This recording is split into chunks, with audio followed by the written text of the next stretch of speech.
नमस्कार। आप सभी को गणतंत्र दिवस की ढेर सारी शुभकामनाएं और बधाइयाँ।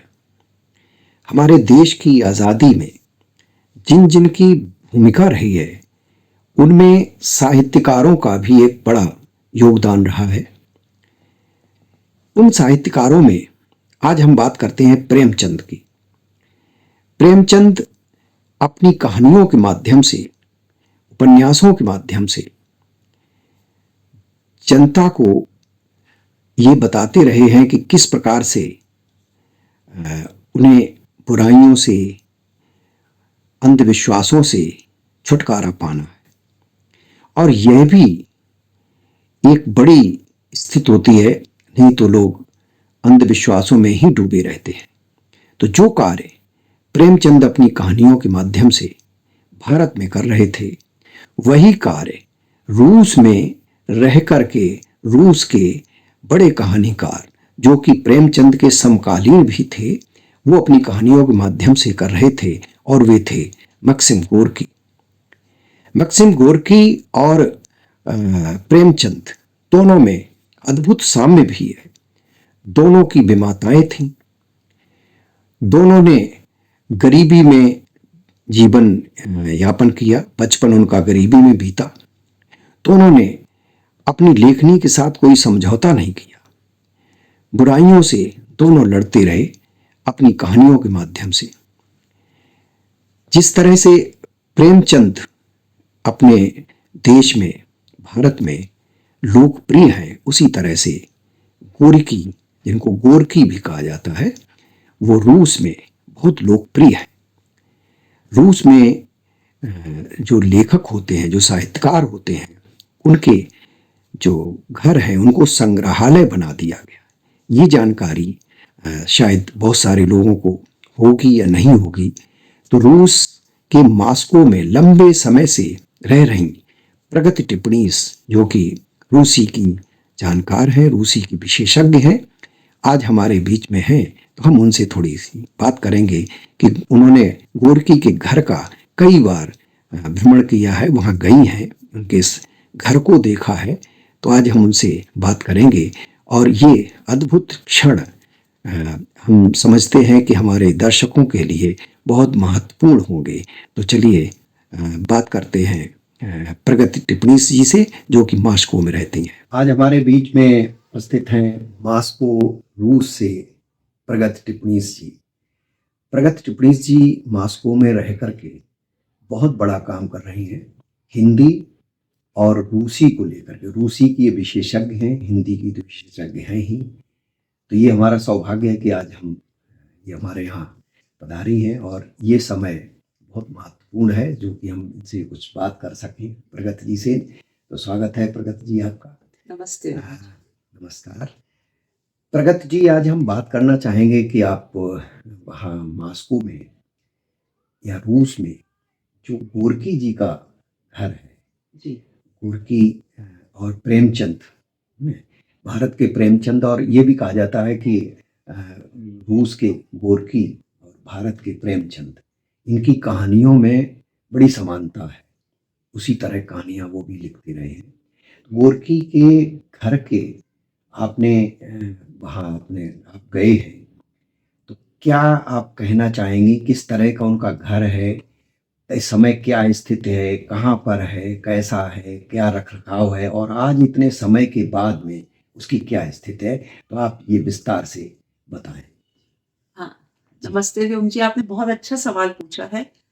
तो गोर्की ने, अगर ऐसे देखा जाए, तो अपने जीवन में भी एक बहुत लंबी यात्रा तय की, उस अर्थ में कि उनका जन्म हुआ था बहुत गरीब परिवार में। जी। बचपन की परिस्थितियां उनकी बहुत ही बुरी स्थिति में भी गुजरी, और वो उनका जन्म हुआ था वोल्गा नदी के किनारे एक शहर है, निशनी नोवगोरोड उसे कहते हैं। जी। एक समय में, सोवियत समय में, उस शहर का नामकरण गोर्की ही कर दिया गया था, और सोवियत संघ के विघटन के बाद उसको निशनी नोवगोरोड कहते हैं। और ये सुंदर शहर है, और ये वोल्गा नदी के किनारे बसा हुआ है। तो वहां पे ये इतनी अच्छी बात है कि जिस घर में उनका बचपन गुजरा, जो घर उनका ननिहाल था, उनके नाना का घर था, उसको भी संग्रहालय बना के रखा गया है। और उसके बाद जब वो साहित्य पटल पर चमकने लगे, न केवल रूस में और साम्राज्यवाद मतलब साम्राज्य था जब रूसी साम्राज्य में क्रांति के बाद, बल्कि विश्व पटल में भी उन्हें बहुत जाना गया, जी सराहा गया। तो तो मैं थोड़ा-थोड़ा दोनों घरों के बारे में बता सकती हूँ। बिल्कुल बिल्कुल जी। बिल्कुल।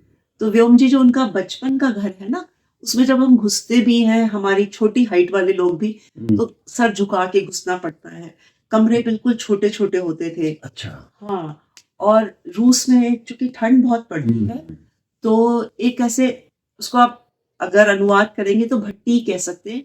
एक ऐसी जगह बनी होती है जिसके अंदर मतलब तब तो लकड़ी कोयला जलाते जी थे, लेकिन उस दीवार से वो बंद रहती चारों तरफ से। और उसके ऊपर की जो छत होती है तो बच्चे वगैरह उसपे सो जाया करते क्योंकि जगह गर्म होती है। जी जी। तो गोरखी अपने नाना के घर वहीं सोया अरे वाह। करते थे। हाँ, तो उनके नाना बहुत सख्त आदमी थे। और अब हो सकता है उनको लगता होगा, और इनकी जो माँ थी और माँ और पिता के संबंध जल्दी टूट गए थे, और जी ये फिर अपने ननिहाल में ही, तो इनके साथ भी बहुत सख्ती से पेश आते थे। लेकिन इनकी जो नानी थी उनके साथ इनके बहुत अच्छे रिश्ते थे। तो उसी में बड़े हुए, और फिर इसी में उन्होंने खुद अपनी जो उनकी 3 किताबें हैं, मेरा बचपन, लोगों के बीच जी और मेरे विश्वविद्यालय, अपनी ये पूरी आत्मकथा लिखी है कि किन-किन मुश्किलों से और कैसे वो गुजरे। लेकिन वो घर अभी भी संग्रहालय की तरह रखा है। वो झाड़ू भी अब मालूम नहीं वही है कि नहीं, जिससे उनकी पिटाई हुआ करती थी, जिससे अच्छा अभी भी है वो। वो सारी चीजें रखी हैं। अरे वाह। जिन बर्तनों में वो खाते थे, मतलब वह कहते हैं तो अब, लेकिन समय क्या था, वो थे जब रूस साम्राज्य हुआ करता था। उस समय वो उसके खिलाफ आवाज उठाते थे क्योंकि जी आम जनता जी पर बिल्कुल अत्याचार बिल्कुल। होता था। वो माँ कहानी भी जो लिखी है वो उसी समय की लिखी, जी कैसे क्रांतिकारी लोग कोशिश कर रहे हैं एकजुट होने की जी और अपने देश को बदलने की। फिर वो क्रांति के बाद वाले रूस में रहे, लेकिन चूंकि उनका स्वभाव ऐसा था, तो वो मतलब आलोचना तो जो चीज उन्हें ठीक नहीं लगती थी उसकी करते किया थे करते थे। बिल्कुल। और कुछ दिन रुष्ट रह के वो बाहर भी रहे सोवियत संघ से। फिर उन्हें वापस बुलाया जी गया था, जी फिर जी। वो वापस आए थे।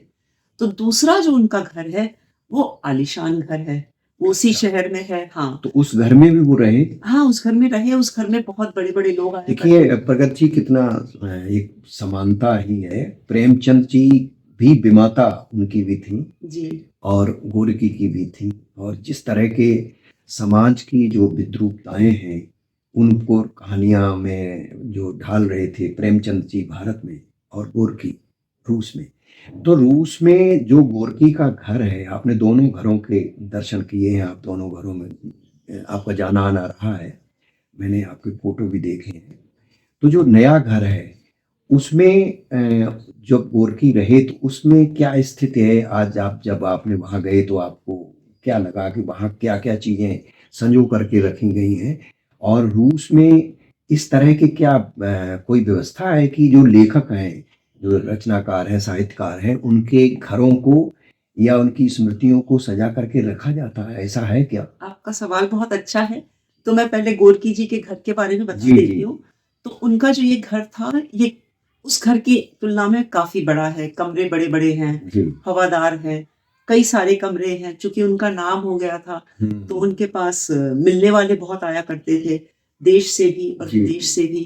तो जो एक कमरा है बड़ा, जो रूस में सबसे मुख्य माना जाता है, उसको बोलते हैं स्टलोया, डाइनिंग हॉल टाइप का। फिर एक जी। बार उच्चारण करें। स्टलोया। स्तंभ। तो स्टोल का मतलब जी होता है टेबल, और जहाँ ओ, बैठ के टेबल पे लोग अच्छा खाते हैं, जी डाइनिंग जी। जहाँ। तो वो जो कमरा है बड़ा सा हवादार, हम्म। उस वहाँ जो मेज रखी है उसमें शायद 18-20 लोग एक साथ अरे बैठते हैं। वाह। और उसके एक किनारे पे पियानो रखा है। तो रूसी एक बहुत बड़े संगीतकार थे शल्यापिन, वो उनके बहुत अच्छे दोस्त थे। तो जब वो आया करते थे, तो और वो है दूसरी मंजिल पे, रूस की दूसरी, मतलब भारत की पहली मंजिल हुई। जी तो वहां से जब वो गाते थे तो शहर के जो आम जनता थी वहां खड़ी हो जाती थी और सुना करती थी, वो जो संगीत मंडलियां रहती थी। तो मतलब जी। गोरकी को देश में भी बहुत चाहा जाने लगा था और बाहर भी। और हाँ, इस घर में ही उनके बच्चे पैदा हुए। उनका जो सबसे छोटा बच्चा था उसकी शायद दुखद मृत्यु भी उसी घर में हो गई थी। और लेकिन उनकी फिर थोड़ा विमुख हो गए थे सोवियत संघ में भी जो सब कुछ चल रहा था, जी। फिर वो देश छोड़ के चले गए थे। और उनका एक तीसरा घर है जो मॉस्को में है, मैं उसमें भी गई हूँ। जी। तो वो तो एकदम मॉस्को के केंद्र में है, उन्हें वहां से बुलाया गया था। फिर वो आ गए थे स्टालिन की बहुत जी। कहने उस, और फिर वो अपने आखिरी दिनों में वहीं रहे थे। और वो घर तो और भी बड़ा आलीशान है। तो उसमें तो मैं पिछले साल ही गई थी। तो उसमें उस घर की भी एक इतिहास है। उसमें गोरकी के रहने के पहले बच्चों का किंडरगार्टन चलता था। वो एक सामाजिक जी, तरह जी। की जगह थी। फिर बाद में वो वहां रहे। तो आपने जो ये सवाल पूछा है, और ये तीनों घर संग्रहालय की तरह हैं, अभी भी हैं? अभी भी हैं। अरे वाह! हाँ, और कोई भी जाके उन्हें देख सकता है। और फिर इन लोगों के स्मारक इतने बड़े बड़े, मतलब पूरी पूरी मूर्तियां, लाइफ साइज की मूर्तियां, उससे भी बड़ी, मतलब 3-4 साइज बड़ी लगाते हैं। और हाँ, ये मतलब इस बात से बहुत सुख मिलता है, कह सकते हैं देख के, कि देश के साथ लेखकों के संबंध कैसे रहे, साहित्यकारों के संबंध जी। आमतौर पे सरकार के साथ अच्छे नहीं रहते, क्योंकि उनको जो भी गलत दिख रहा है उसके खिलाफ बिल्कुल, आवाज बिल्कुल, उठाते बिल्कुल। हैं। लेखक का धर्म ही ये है। जी। उसके बावजूद लगभग हर लेखक, जिसे किसी स्तर तक की ख्याति मिली, जिसे लोगों ने पसंद किया, हर लेखक, हर कवि जिस घर में रहा, भले वो कितना छोटा हो, क्योंकि आमतौर पर छोटे ही होते थे, कुछ के आलीशान भी, जी, जैसे जी, जी। पुष्किन के अगर देख लें, पुष्किन के नाम की तो कितनी जगह जी, है जी। जो अभी संग्रहालय बनी हुई है। तो सबके घर को वो लोग बचा के रखते हैं, उसको संग्रहालय की तरह रखते हैं। और इस 20 2028 में लेव तolstoy 200 साल के हो गए होते। अच्छा। तो उनका जो मॉस्को में बहुत बड़ा आलीशान घर है, वो इतने बड़े रिकंस्ट्रक्शन के बाद और ये कोशिश करते हैं कि अगर कुछ चीजें उस समय की नहीं बची, तो उनको दोबारा बिल्कुल उसी तरह की अरे! बना के, कि वो घर वैसा ही लगे वैसा ही लगे। जैसे लेखक रहा करता था।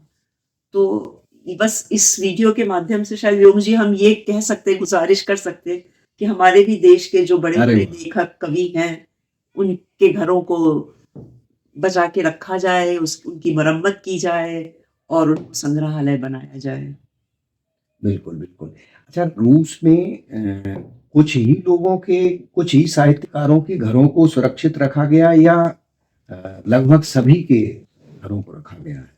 आप कह सकते हैं लगभग सभी लगभग के, सभी। जिनको हाँ एक स्तर की ख्याति मिल गई। जिनको थोड़े से हाँ, जो प्रसिद्ध हैं या जो थोड़े अच्छे लेखक हैं, हाँ, उनको सबके घरों को संग्रहालय के रूप में या उनकी वस्तुओं को जी। वहाँ संजो करके रखा गया है। अच्छा, अगर कोई भारत से या और किसी देश से वहाँ जाए और जाकर के वो अध्ययन करना चाहे, गोरकी की संग्रहालय को देखना चाहे, तो क्या रूस की तरफ से, रूस सरकार की तरफ से क्या ऐसी कोई व्यवस्था है कि जो उसके रुकने की व्यवस्था हो, या वो केवल अपने ही खर्चे पे जा सकता है, ऐसा कुछ है क्या? जहाँ तक मेरे संज्ञान की बात है, शायद नहीं है व्योम जी। नहीं। और अगर है तो हाँ, फिर मुझे इस बारे में पता नहीं है। ओके। तो लेकिन अपने साहित्य और साहित्यकारों के प्रचार प्रसार में ये काम तो काफी करते हैं। तो हो सकता है अगर कोई ये लिखे, आवेदन लिखे कि मैं करके आके ऐसे जी, जी, जी। जानना चाहता हूँ, पढ़ना चाहता हूँ, तो हो सकता है वो व्यवस्था निजी तौर पर कर दी जाए। जी। लेकिन ऐसा कोई कार्यक्रम है या परियोजना है उसके बारे में हुँ। नहीं। अच्छा, रूस के जो और पुस्तकालय हैं, बड़े पुस्तकालय हैं, बड़े संग्रहालय हैं, जैसे यहाँ भारत में हिंदी के लिए कई अकादमियाँ हैं, जहाँ की व्यवस्था है, आप वहाँ रुक सकते हैं, रह सकते हैं। जैसे साहित्य सम्मेलन है, वहाँ कुछ व्यवस्थाएँ इस तरह की हैं, या और जगह भी हैं। तो इस तरह का रूस में भी है?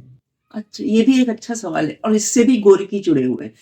मॉस्को से थोड़ी दूरी पर, तब वो मॉस्को में नहीं हुआ करता जी। था, एक लेखक ग्राम है।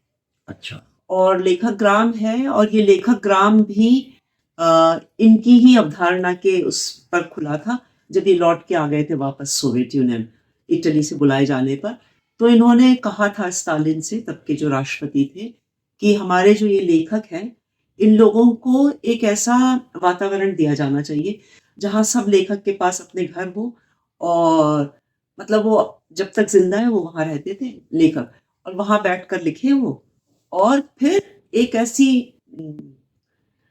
और व्यवस्था की गई थी जहां से दूसरे शहरों के लेखक आके कुछ महीने, 3 महीने रह सके, 6 महीने रह सके, और आपसी मतलब जब बातचीत करेंगे एक दूसरे से कि तुम क्या लिख रहे हो, आप क्या लिख रहे हो, उस तो मतलब विचार विमर्श करके, तो वो लेखक ग्राम अभी भी कार्यरत है। और वहां पर ऐसा है, वहां पर लोग आके, अभी भी वहां पे ऐसी परियोजनाएं चलती हैं। तो आजकल युवा लेखकों, कवियों के लिए कि क्या बोलते हैं, वर्कशॉप्स अच्छा, होती हैं, कार्यशाला। कार्यशालाएं, हाँ। और लोग आते हैं, फिर विचार विमर्श करते हैं, फिर उन लोगों की जो रचनाएं हैं उस पर चर्चाएं होती हैं, और लोग अपने सुझाव देते हैं, अरे वाह! और इससे युवा लोग लेखकों को काफी लाभ बिल्कुल, होता है। बिल्कुल, बिल्कुल। अभी हाँ, हमने एक मिले थी युवा लेखिका आना शिपिलवा, उनकी किताब रूसी से हिंदी में अनुदित हो जी। रही है, ये जेएनयू के छात्र कर रहे हैं। तो उन्होंने ये बताया कि उन्हें 3 बार वहां आमंत्रित किया गया था, और उनकी हर कहानी पर जो दूसरे बड़े साहित्यकार होते थे वो जी, अपनी आलोचना करते थे, उससे उनकी हर कहानी में निखार आया। अरे वाह! जी। बहुत बढ़िया, बिल्कुल, बिल्कुल। अच्छा, बहुत ही महत्वपूर्ण बात आपने बताई गोरकी के संबंध में और वहाँ के जो उनका घर है, उसकी व्यवस्था। अगर ये कहा जाए कि गोरकी की जो विचारधारा थी लेखन की, वर्तमान समय में ना आजकल क्या 1-2 लोग ऐसे हैं जो कि उस तरह की कहानियाँ लिख रहे हैं? अगर आपसे कहा जाए कि आप 2-3 नाम लें तो आप क्या किन नामों को लेना चाहेंगे? हाँ, क्या है कि जब गोर्की ने लिखना शुरू किया, तब जैसे मैंने कहा, तब तो ज़ार वगैरह थे, रूसी साम्राज्य था, सम्राट वगैरह थे, तो वो उनके खिलाफ आवाज़ बुलंद करते थे, और उन्हें बहुत क्रांति से उम्मीद थी।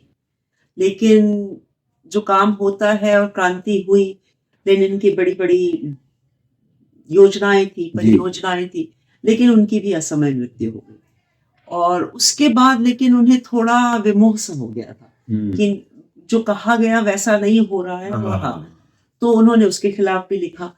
तो मतलब समय के में जो ठीक नहीं हो रहा है, उसके खिलाफ आवाज़ तो आज का लेखक भी उठा रहा है, लेकिन समय ही बदल गया है। समय बदल गया। तो हाँ, अब और आज के समय की जो ज़रूरत है, आज के समय में इंसान को जिन कठिनाइयों से गुज़रना पड़ रहा है, जैसा कठिन दौर है, उसके बारे में हाँ, जैसे मैंने जिस लेखिका का भी नाम बताया, उनकी कहानियों में दिखता है कि जी। आज का, और वो कहानियाँ मुख्यतः नौजवान लोगों को ध्यान में रख के, जी। और आज का नौजवान मतलब कैसा समय है, उसको किन परिवार में भी, समाज में जी। भी, देश के स्तर पर भी हर तरह की जिन परेशानियों कठिन तो है लेखक, लेकिन हाँ, विषय बदल गए हैं। जी, जी, जी। तो हाँ, बिल्कुल, तो बिल्कुल। इसलिए चलिए, बहुत ही अच्छी जानकारी आपने दी आज, और विशेष रूप से रूस में तो इतनी सर्दी पड़ती है आजकल, बर्फ है, और आपने कल ही आपने यात्रा की है रूस से भारत की।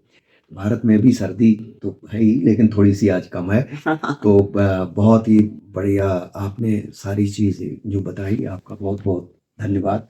और योग जी, आपका बहुत-बहुत धन्यवाद कि आपने धन्यवाद। बातचीत की और मुझे कुछ कहने का मौका दिया। धन्यवाद।